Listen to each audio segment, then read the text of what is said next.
We're going to talk about something a little bit different today because it kind of drives me wild. If you think herbalism is only for cottagecore, tea-sipping fairies that frolic around in linen dresses, you've been lied to. Herbalism is not a lifestyle you have to earn.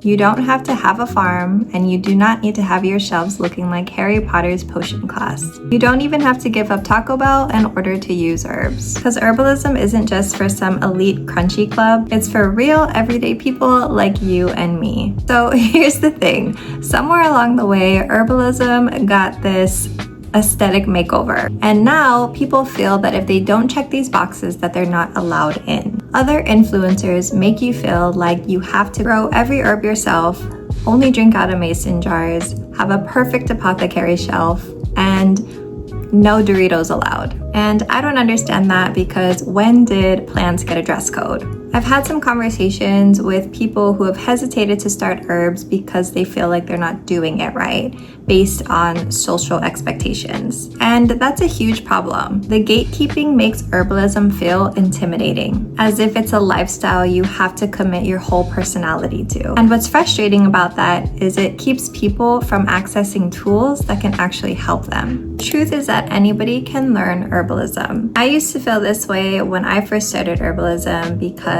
I didn't have X, Y, or Z, and I wasn't this picture perfect prairie girl who wanted to grab my wicker basket and frolic aimlessly into the woods. That just isn't my personality. I've been a bartender for most of my life. My hours of sleep weren't ideal. I curse like a sailor, but at the end of the day, I still came back to my herbs. My diet isn't always organic, and I also don't believe it's all herbs or nothing. The other truth is that herbalism is messy. Things will explode in your kitchen, you'll forget about that tea that you made over 3 days ago, and you might even choose the wrong herb and end up with an accidental rash. But guess what? That's still all herbalism. I think a lot of people forget that herbalism isn't about perfection, it's about using what you have when you need it, and also finding balance in your life and how you want herbs to be in it. Will I never be hungover again in my whole life?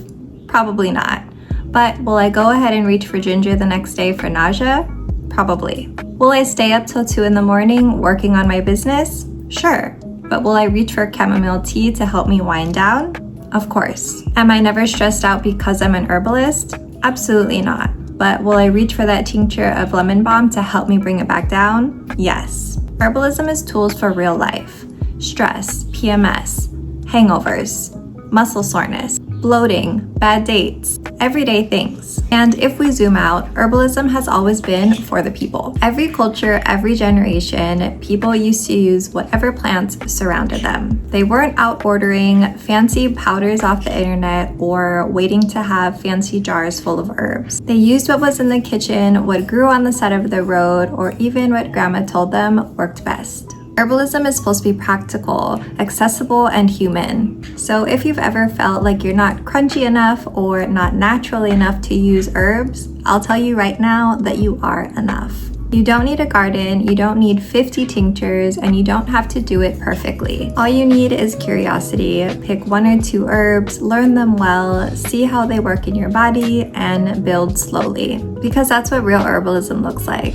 Messy, imperfect, but consistent. And you'll start to see that that's where the real magic happens. I have a ton of free information here on YouTube, and obviously I have some paid products as well, but there's definitely no gatekeeping. Herbalism belongs to everyone, and it definitely belongs to you. And if you're ready to make herbs part of your real everyday life, feel free to stick around. And if you're ready to dive deeper into your herbal studies, check out this video right here, and I'll see you there. Bye!